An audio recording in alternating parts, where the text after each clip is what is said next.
আল্লাহর নবী ভাষণ দিয়েছিলেন। আল্লাহর নবী ভাষণ দিয়েছিলেন 1,44,000 সাহাবার সামনে। সেখানে ভাষণ দিয়েছিলেন ছোট্ট খুতবা দিয়ে। ভাষণটা কত ইন্দিরা গান্ধী আসলো আমার সামনে ভাষণ দিয়েছিল। প্রধানমন্ত্রী বলেন, মুখ্যমন্ত্রী বলেন, অমক বলেন, তমক বলেন, কোন রাষ্ট্রনায়কের ভাষণ 30 মিনিটের উপর হয় না। বলে কেন? যে আল্লাহর নবী 1,40,000 মানুষের সামনে ভাষণ দিয়েছিলেন মাত্র 27 মিনিট। জোরে বলেন সুবহানাল্লাহ। 27 মিনিট ভাষণ দিয়েছিলেন। আর এই 27 মিনিটের ভাষণটাকে যদি সংবিধান করে সারা পৃথিবীর মধ্যে ছড়িয়ে দেওয়া হতো আর কিচ্ছু লাগতো না, ওই 27 মিনিটের ভাষণটাই যথেষ্ট। জোরে বলেন সুবহানাল্লাহ। সবার আগে বলতে হবে আমাদের এখানে আমাদের একটা অত্যন্ত ভালোবাসা, আমরা ওনাকে ভালোবাসি। একজন আল্লাহর ওলি। আমি যেটা দেখি বিভিন্ন জায়গায় দেখি, যত ওলি দেখি এ বলে ইসাফির না মুসাফির, সাকসে বাড়া হয় পয়সাফির, এরকম দেখি। আর যখন দেখি যে মেয়েটা দেখবেন মেয়ের সহিত কথা, মেয়ের সহিত কথা, মেয়েকে যে ইয়া হলো বাবা বলতেছে, নাতি বলতেছে, হ্যান বলতেছে, ত্যান বলতেছে, ওর মধ্যে ভেজাল আছে। আমি 2টা ভিড় দেখি। এটা সামনে বলা যায় না, হয়তো আমার কথাটা যা শুনছে এটা ঠিক হবে না। আরেকটা ভিড় দেখি জৈনপুর থেকে আসে। মেয়ে মানুষের সাথে নো কম্প্রোমাইজ, নো সম্পর্ক, কোনো ধরনের ব্যাপার নেই। এটা আসল ভিড়।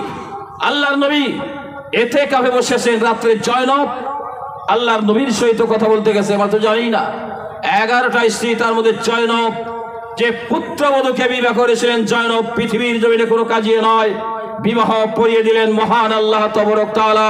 বিবাহ বসবো কি বসবো না আল্লাহর নবীর সহিত, আমি আল্লাহর সহিত পরামর্শ করব। জোরে বলেন সুবহানাল্লাহ। আল্লাহর সহিত পরামর্শ করবে জয়নব। আর আল্লাহ তবারক তাআলা পরামর্শে ইতিবাচক সাড়া দিলেন। জয়নব তুমি মোহাম্মদকে বিয়ে করো, মোহাম্মদ তোমার ফুফাতো ভাই, মামাতো ভাই। জোরে বলেন সুবহানাল্লাহ। মেয়ে মানুষ আল্লাহর কাছে হাত উঠালেন। আল্লাহর কাছে হাত উঠেন, মওলাই কারীম আমার স্বামী আমাকে বলেছে আমার পিঠটা তার মায়ের পিঠের মতো দেখা যায়, আমি মানি না, আমি মানি না। আমার ছোট্ট ছোট্ট ছেলে আছে, মেয়ে আছে, তাই আমি মানছি না। তোমার কাছে হাত উঠে প্রার্থনা করছি এই বিধানটা তুমি রদ করে দিয়ে আমি আমার স্বামীর সহিত যেন ঘর সংসার করতে পারি, আর ব্যবস্থাটা করে দাও। সূরা মুজাদিলা 28 পারার মধ্যে ঝকঝকা লেখা। হযরতে আয়েশা সিদ্দিকা বলছেন, ওগো খাওলা তুমি হাতটা নামাও। হাত উঠাতে আমাদের এতই তস্ত, এতই তস্ত, এতই তস্ত। সবাই হাত উঠালো, আমি হাত উঠাই না, হাত উঠাই না, আমি হাত উঠাই না। হাত উঠানো আমাদের কাছে এতই তস্ত। হাত উঠালো। আয়েশা সিদ্দিকা বলতেছেন, ওগো খাওলা তোমার হাতটা নামাও, তোমার জন্য ওহী নাযিল হয়েছে। বলেন সুবহানাল্লাহ। এ হলো মেয়ে, মেয়েদের দাম। জয়নব বলছেন আমি মোহাম্মদের সহিত বিয়ে বসবো কি বসবো না, আমি আল্লাহর সহিত পরামর্শ করব। তাই আল্লাহ তাবারক তাআলা আরো সে বিবাহ পড়িয়ে দিলেন। নিজের পুত্রবধূকে বিয়ে করলেন, যার জন্য সবাই বলছে নিজের পুত্রবধূকে বিবাহ করেছে। আল্লাহ তাআলা বলে দিলেন যে না না না, মোহাম্মদ কোনো পুরুষের বাবা নয়। জোরে বলেন সুবহানাল্লাহ। ভাইরা আমার, বন্ধুরা আমার, তথ্যটা কি মাস কেউ জানি না কি মাস। এটা রজব মাস। এই মাসে আল্লাহ পাক আকাশে গেলেন। এই মাসে আল্লাহ পাক 5 ওয়াক্ত নামাজ দিলেন। এই মাসেই আল্লাহ পাক আসমানে নিয়ে গেছিলেন, 5 ওয়াক্ত দিয়েছিলেন। সেই নামাজ সম্পর্কে বর্তমানে আপনারা জানেন নামাজের কত বড় ব্যাপার। যে নামাজ পড়ে না, যে নামাজ পড়ে না শুধুমাত্র ইমাম আবু হানিফা বলেছেন।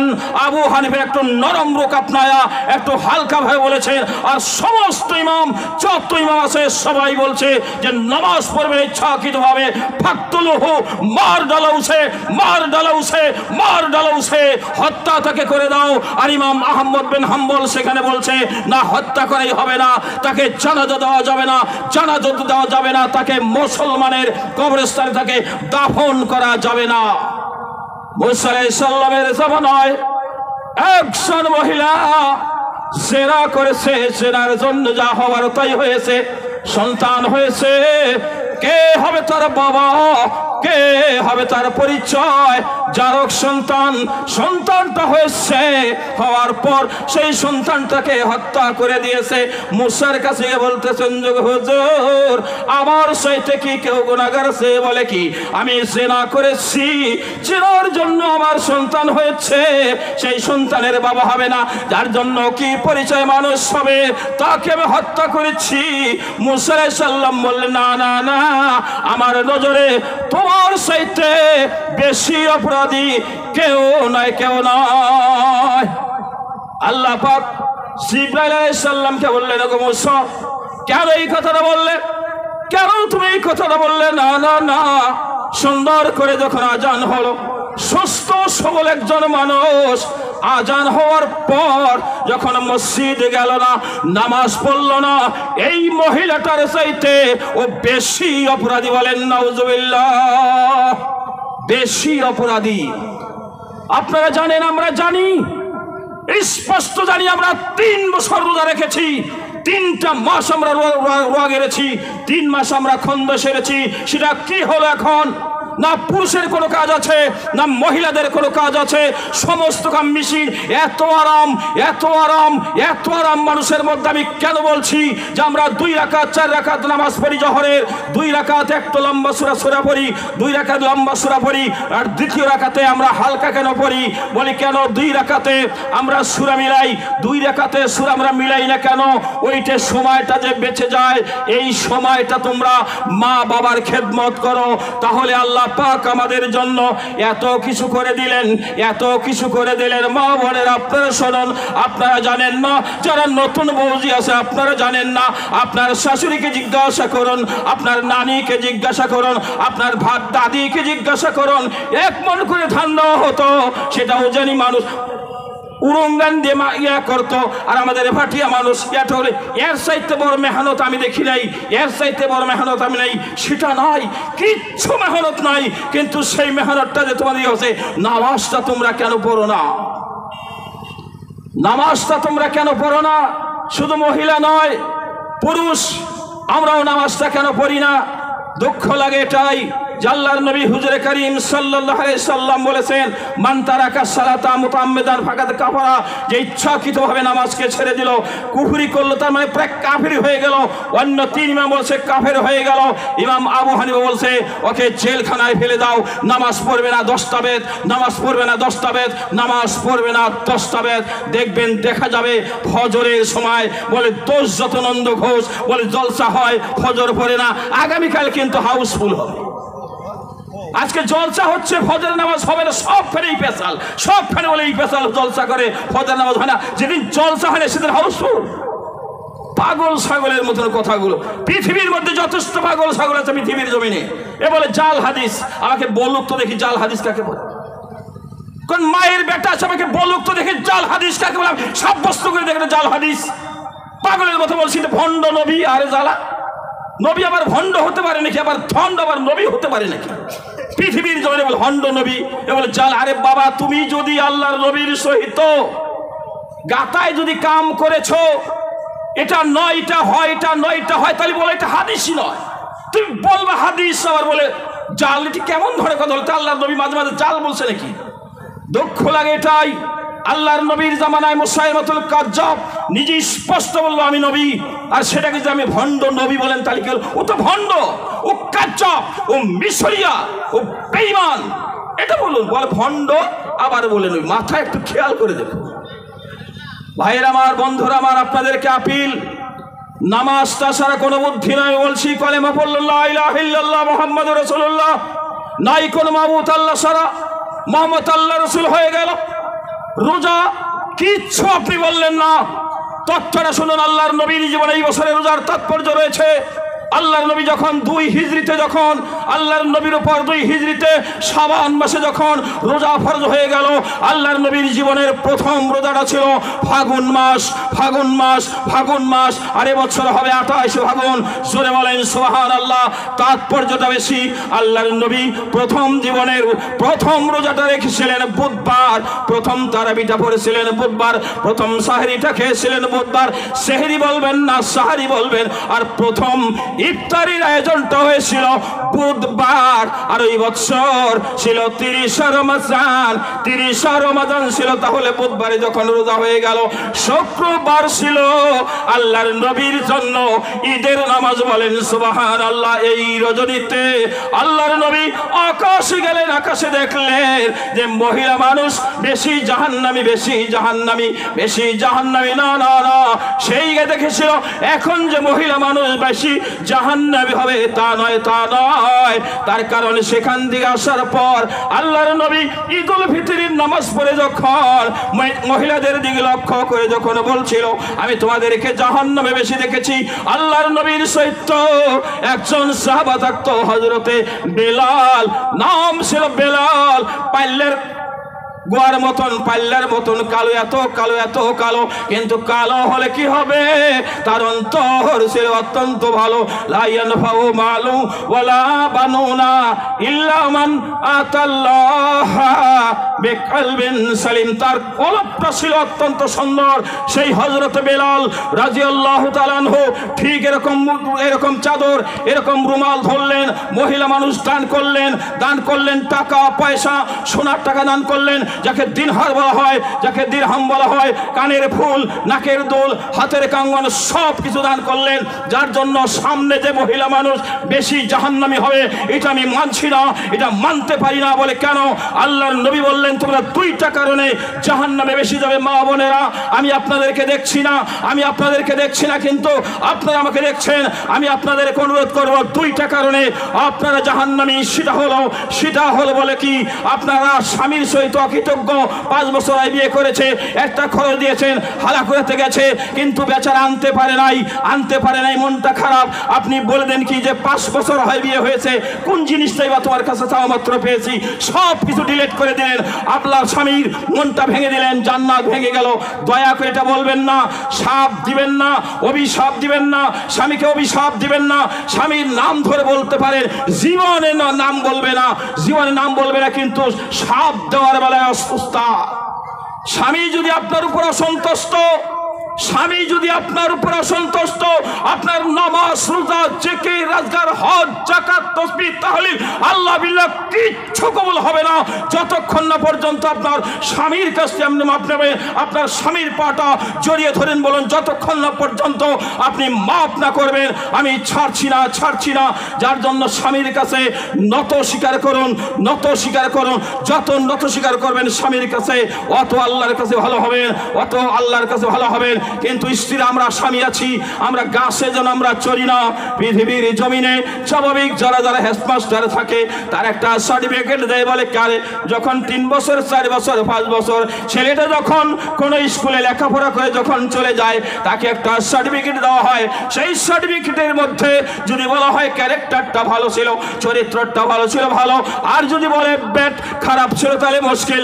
পৃথিবীর জমিনে আল্লাহর নবী কথা বলে নাই, বাবা ছেলের জন্য সার্টিফিকেট দেবে, ছেলে বাবার জন্য সার্টিফিকেট দেবে, শিক্ষক ছাত্রের জন্য দিবে। কিন্তু আল্লাহর নবী বললেন কোন স্বামী যদি মারা চায় তাহলে স্ত্রী যদি সার্টিফিকেট দেয়, বাওলা হালাকুড়া জাটপিসির মানুষ, হালাকুড়া জাটপিসির মানুষ, বিদ্যুৎ ডবরি পঞ্চায়েতের মানুষ কি বলে আমার দেখার দরকার নাই, আমার স্বামীটা আমার কাছে ভালো ছিল, আপনি জান্নাতি।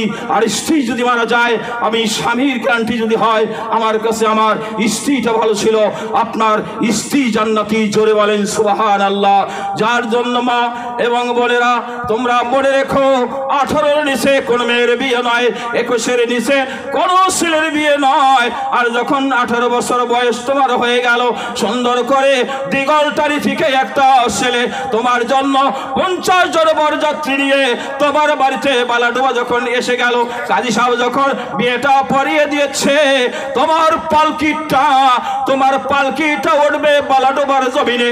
আর খের বাড়িতে গিয়ে বা দিগলটারিতে গিয়ে 50 বছরটা তুমি ঘর করবে, করার পর তোমার মৃত্যুর খাটিয়াটা যেন এই বালাডোবার জমি থেকে নয়, ওটা যেন তোমার স্বামীর বাড়ি থেকে উঠে। বলেন সুবহানাল্লাহ।